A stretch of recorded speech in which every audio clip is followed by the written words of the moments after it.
what's up, everybody? Isaac here with Civil Engineering Academy. Excited to be on another fun podcast with you today. And I love bringing on students of our courses or people that have general advice on helping other people pass their PE exams. Today, I bring on Ozzy Khan, who had found us, Civil Engineering Academy, kind of last second in his study journey. He had been preparing for about 13 months and then joined us. And we were excited to bring him on and share his advice for you.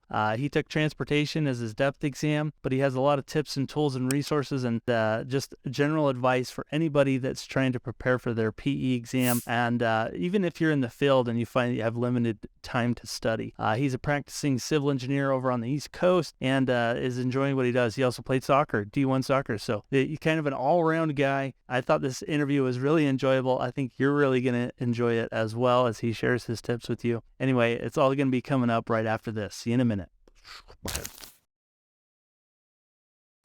All right, we are running live. Hey, Ozzy, thanks for joining me today on the Civil Engineering Academy podcast. I appreciate you jumping on and doing this with me on a weekend. So I appreciate you doing this. For sure. Thank you for having me. Yeah, it's going to be great. I'm excited because, you're a recent test taker. You passed the PE exam recently. You found Civil Engineering Academy, and we, I guess, helped in some way there to get you there. But before we even talk about that, I think your journey is kind of unique. So could you explain to us a little bit more about your background and how you found yourself really into civil engineering and where you're at? Yeah. So my journey is actually very unique. I moved to USA from Pakistan since I was born and bred in Pakistan. I moved here back in 2014. And then I went to University at Buffalo Upstate, where there was a lot of snow. You must have heard of the news and stuff. Lots of snow. Like crazy amount of snow, yeah. Can't even escape your house. So I went to University at Buffalo Upstate for my civil engineering degree. I do have a dual degree, civil engineering and mechanical engineering. Oh, wow. So, but I pursued my civil engineering degree because I like to, play with building structures and I like that kind of stuff a little bit more than mechanical. So, yeah, I completed my degree in 2017/18. And then when I was giving my final exam, I got a job offer from National Grid, so I was very excited when I was giving the exam. I really didn't care about the final exam. I was like, yeah, I'm getting, I have a job, man. Let's go. Do this. Yeah. So I started working and I have like almost 5-6 years of experience at this point. And right after my first job, I got into another job, and that's where I passed my EIT. I passed my EIT on my third try, I would say. Yeah, it was a third try. And after that, I worked for like a couple more years. And, in 2022, early, I started to actually, get my gears together so that I can work on my PE.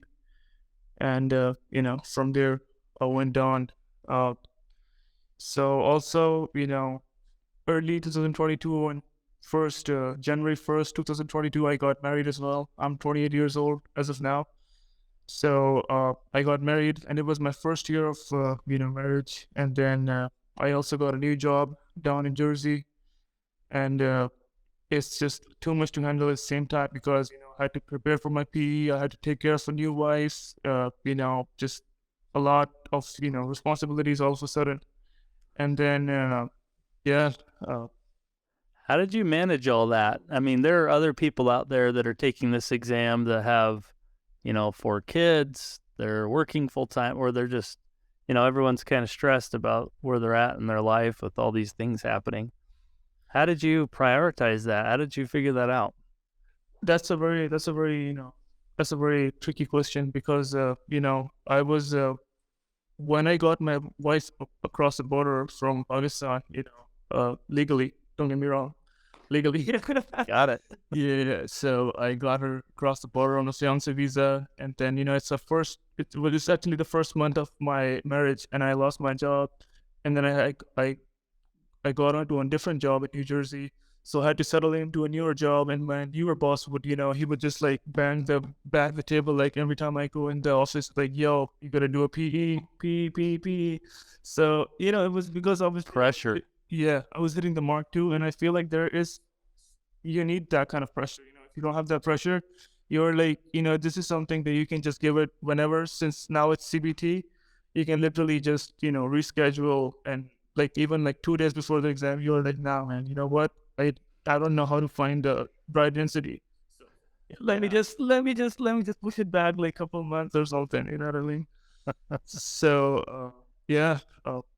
Early 2022, I didn't know I will have like a new job, and I knew that I was gonna get married, but I didn't know everything is gonna come so quick.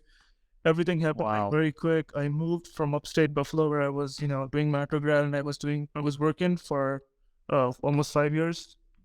So I moved to Jersey, and I got a brand new wife. I had to take care of that relationship, and then adjusting to a new place, and then at the same time new job, and the pressure of getting the PE. So it was like altogether a little bit too cumbersome, but at the same time, my wife was supportive. I told my wife, I know this is like the honeymoon period. This is the first year of our marriage. But as Isaac Bear said, with me. yeah, as Isaac said, you gotta do what you gotta do, man. I know it's hard, but you gotta take it. So, like, I kept that in my mind. It was actually a lot because I was also like a D1 athlete. I used to play soccer for upstate Buffalo team as a Wow. center forward. Yeah. So I just So much. yeah, man, so much. Like I was like a full like I'm 6'4". I was jacked, 220 pounds, pure muscle. But since I've been studying for the last 13 months, I lost all my muscle. I haven't hit the gym in a whole year. That's just the biggest disrespect to my body itself. Are you So still playing? I mean, is yeah, that yeah, a path? I The yeah, yeah. I was gonna actually become a soccer like in my country they call it football, but in America they call it soccer for some reason. I don't know. But yeah, I was gonna become a soccer player. So yeah, that Wow. was one of the options. But I also had to take care of my career, my family. Oh man. Well, you got a lot to think about. So I imagine this PE was just hanging around your neck. Just got to Y- get this thing done. Yeah, yeah, yeah. So it So was you said you put in 13 months of study time. Is that accurate? that's true. That's very true. And how many hours would you say during a week you were studying for this? So in the beginning, like I would say, I started studying in January 2022. That's where I actually got married as well. But right after my honeymoon in Turkey, I came back and I told my wife I need to study. So in the beginning, it was slow, maybe like 1 hour a day, maybe like an hour and a half a day. But then Ramadan hit, since like I'm a Muslim, so I had to like fast as well. Things get like really crazy. You can't really eat. It's like Hunger Games for us. So, And so that's hard.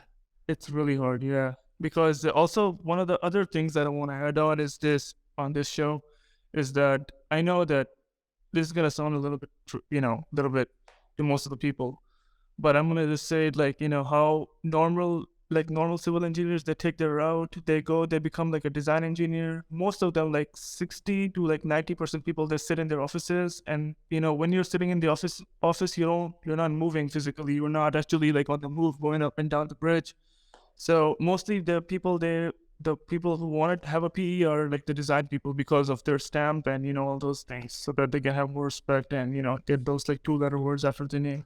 But us, the people who are usually in the field, this is for the people who are in the field engineers, the bridge inspectors, the geotech, like the construction inspectors, etc.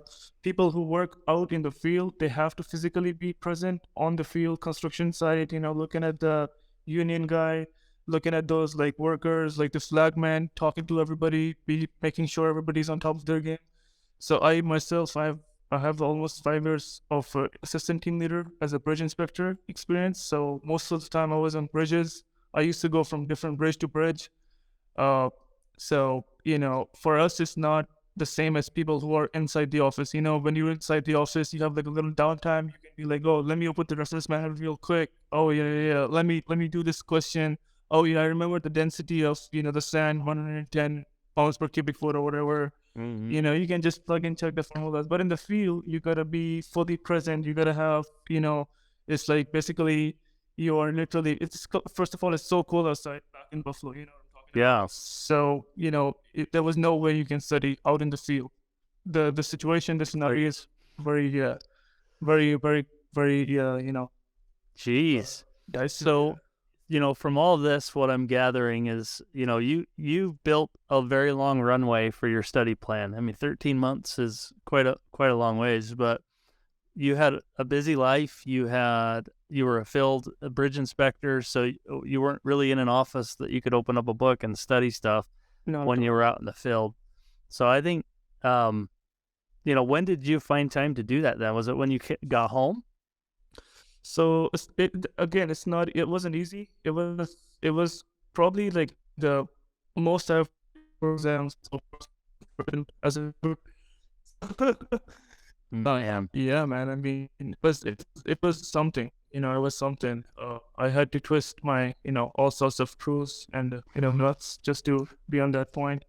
But yeah, in the beginning, it was wild.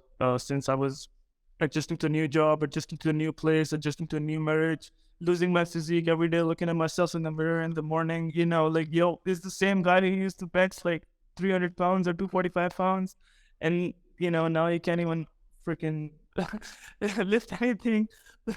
But yeah, so as a field engineer, I would say, I have a lot of respect for people who work in the field and who are like, especially like assistant bridge team leaders who have to, cross this bridge, the PE bridge, so that they can be a team leader. Because I was at a point where I was stagnant. Like, I know I'm not gonna like boost myself, but obviously, with experience, you learn more stuff.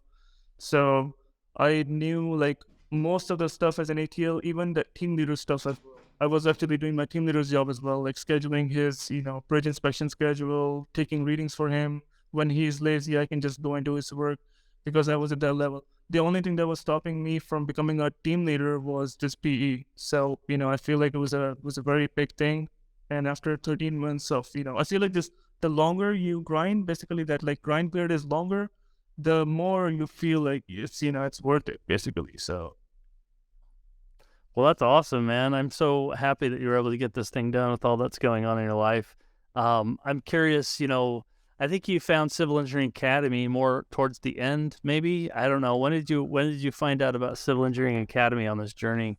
so essentially, this is probably the reason I took more than like so many months. It doesn't mean like I'm slow or anything, but like I started studying with the School of PE because Mhm. most of the people, essentially, this is what happened.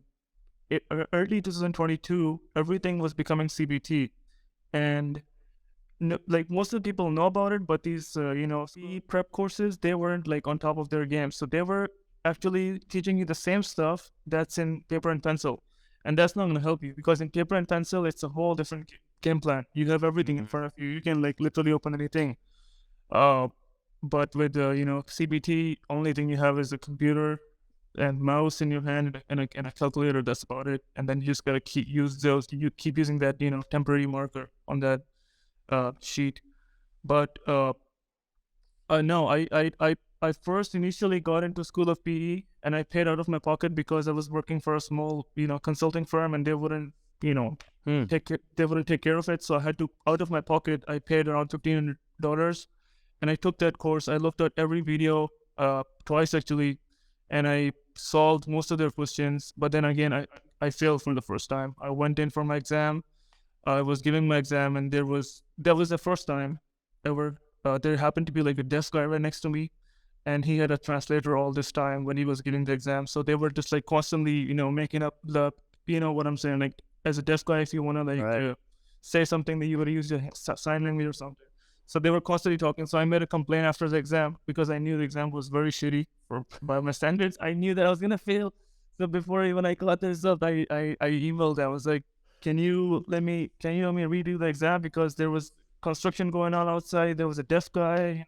It was a nice inside.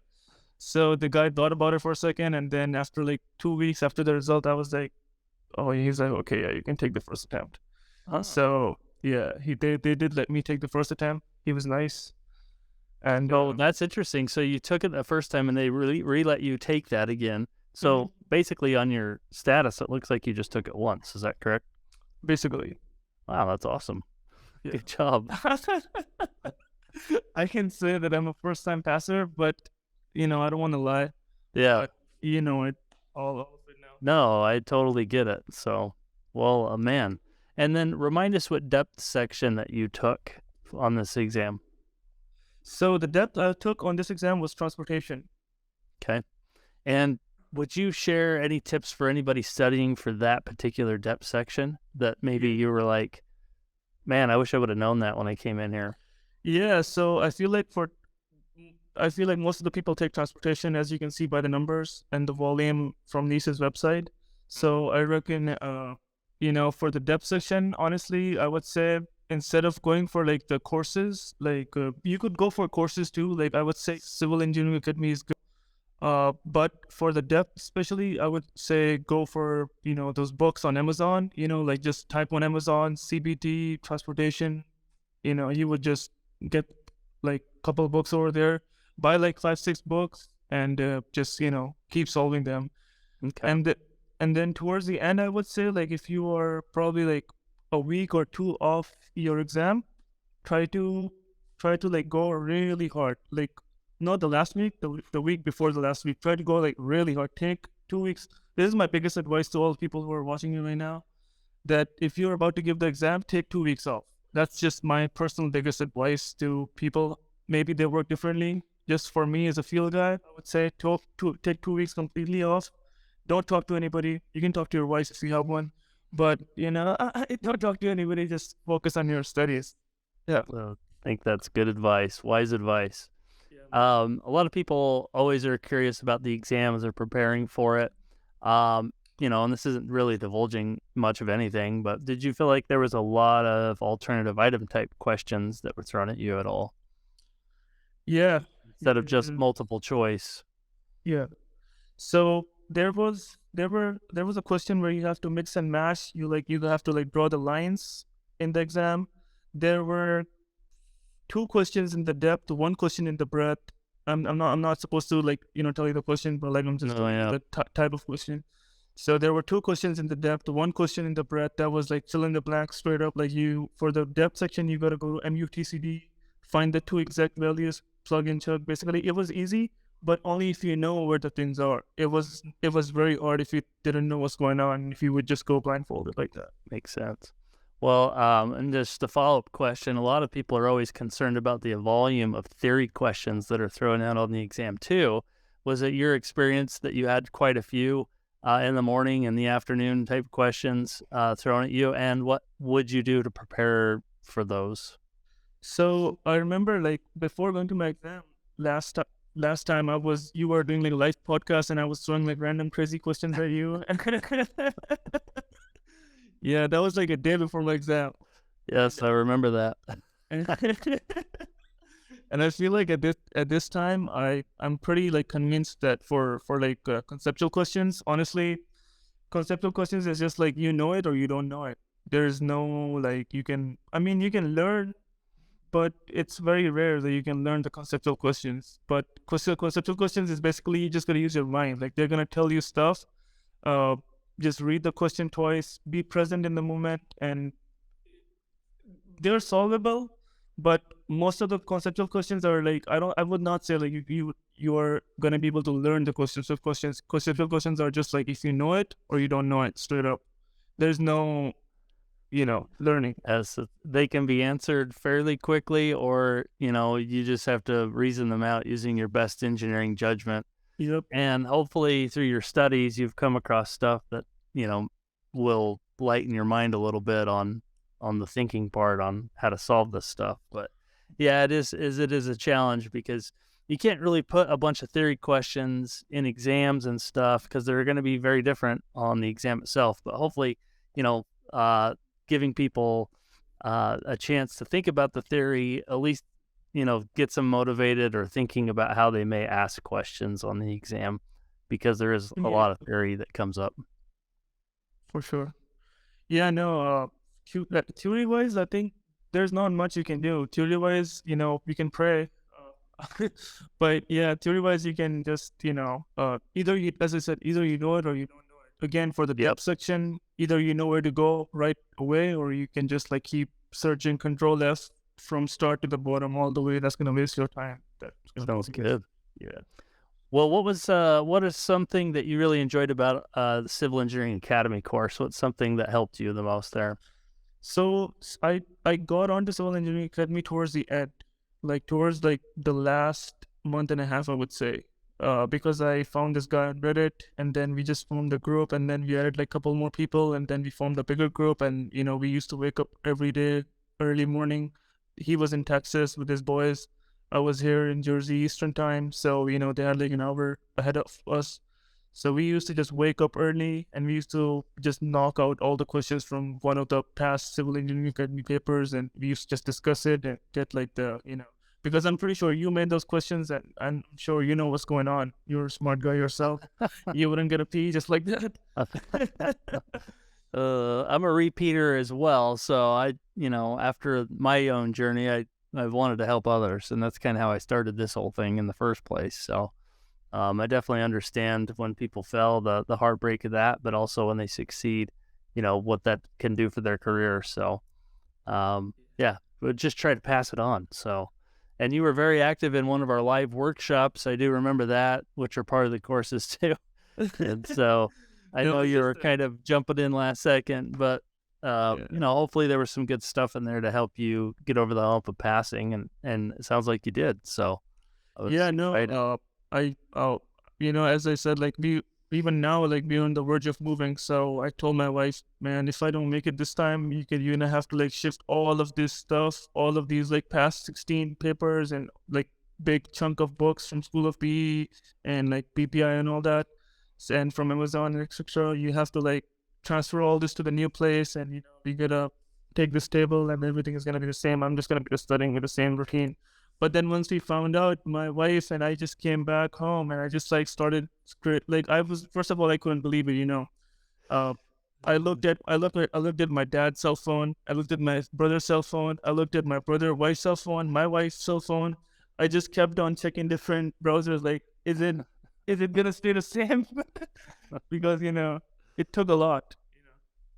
yes, it does. It's a huge sacrifice, and I know, once it's done, all you have to do is keep up your continuing education.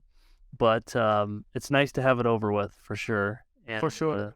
people will come to you for advice about the exam, and hopefully through this interview we're doing, others can listen as well, and if they find themselves in the same boat as you, get some motivation to get over the hump and pass those things. So Yeah. Also, I would give a couple more advices. I would say, like, if you're a repeat taker, don't think because most of, as a human, we are based off the moment you wake up, you're already like whatever you are in. Whenever you wake up, whatever you are in the moment, you are made up from your past memories, past experiences, past whatever happened. That's what you are currently. You go on from there, right? So especially for this exam, don't think about the past. You fail, just it's okay. Like think about it as like as an opportunity. Now next time you're gonna go, already what happened back there. So you are taking that experience with you. Now you're not going in as you went in for the first time. Also, another advice would be, like, when you're studying, make sure that this is just my personal advice. You guys don't have to listen to it. You can just close the video and just be on your own thing. But if you are listening, these are my personal advices. Like, I would say, like, if you're studying, make sure you're studying for 4-hour chunks. Like, make sure you have a 4-hour chunk, then study for 4 hours without distraction. Don't study for, like, I mean, you can just to review or whatever, but this is my personal advice. If you're sitting down with a calculator and the screen in front of you, just like try to duplicate the same scenario in the Pearson's view, the whole like testing center. And if you are in the same scenario, try to study for 4 hours, take a break. Just keep doing like 4 hour study. I would say this is one of my other advices. Also, one of my other one of the biggest advices is, like, 3 days before the exam, don't study. Just close everything. There's no point. You're ready, basically. 3 days before the exam, there's no point of studying. Just do your thing. Focus on other stuff. Eat your vegetables, or just go for hiking or whatever. I agree. Yeah, there's usually no amount of stuff, studying that's going to help you at that point. So, did you did you take some practice exams? Did you take our CBT exam as well? Yeah. So before my exam, like 2 months before, I kind of I told my company I got COVID. I wanted to study, man. Come on. so, so, so I told Whatever it takes. whatever it takes. At that point, whatever it takes. After like 12, 13 months. Yeah. So yeah, I did do like I did go through 16 different set of different exams. Few of them were from Civil Engineering Academy, one of them from PPI, a couple of them from School of PE. EET was actually really good. AEI, Test Masters. So Wow. I went through like, all of it. Yeah. I didn't spare anything. I was like, if I want to fail, I want to feel like, I have to be really bad to fail. Go big. You got them all. Yeah. Well, that's awesome. I know as part of our course, we do a simulator for the CBT exam, which offers 80 questions and has like standard. It looks just like the real deal. So we like it when people are part of the course. They get to experience that and try to make a real life testing scenario for them, so they can put that pressure on well before they go and take the real deal. Because those practice exams, I think, are a real key, to getting yourself practiced up for the real exam. So I'm glad you were able to do that. That's true. Well, Also, yeah. one more advice is like, when you are doing the practice questions and practice problems, right? Don't look at the solution. You have to put yourself in a situation where it's like unknown situation. Go like when you're reading the question, and then you have to like those. When you stand in a cold ass shower and you are like shivering, you don't know like what's gonna happen or how long I'm gonna shiver. I want to get out of this as soon as possible. So that uncomfortable situation, right? That you have to feel that with the same question when you're giving the exam. So practice exam, sorry. So if you're writing a practice exam, be in that uncomfortable situation, like I don't know where to go, I don't know how this thing is going to go. Just try to connect, use your mind, and then try to make your route. I would say that's very important. That's perfect. Well, man, this has been a really fun interview with you. The tips that you've got, I think, will help a lot of people. I'm thankful that you found us at Civil Engineering Academy, and hopefully we can share the message that you've got with a lot of other people. Is there any last tips that are on your mind that you would share with anyone else about these exams? Yeah, just for like the people who are in the field, don't get discouraged. I know we people like who are in the field, like assistant team leaders or construction inspectors or people like geotech, people who are in the field, they're usually like more tired, they're dirty when they come back from work. When we are in the field, we are up like on different girders under the bridges, there's dirt and there's like traffic pollution and everything going on. If we have to take shower, we take like a little extra time, but don't get discouraged. You guys can do it too. If I can do it, I think everybody can do it. I'm not one of the smartest people around here. So I think especially for like field people who are in the field personnel, don't get discouraged. You guys can do it as well. I know that people who are in the offices get more time, but you guys are smart too. You can do it. Well, awesome. Thank you, Ozzy, for sharing your advice with us. If anyone else wants more tips, definitely check us out at civilengineeringacademy.com. We can help you out on that journey as well. But thanks, Ozzy, for doing this. Maybe we'll have you on in the future. For sure, man. My LinkedIn is going to be down below, so you guys can, go from there. Okay, we'll make sure to link that. And if anyone has additional questions, you hit up Ozzy, start asking them. Okay, thanks, Ozzy. Have a great weekend. Thank you, Isaac. Have All right. a wonderful weekend, man. Thank you. Bye.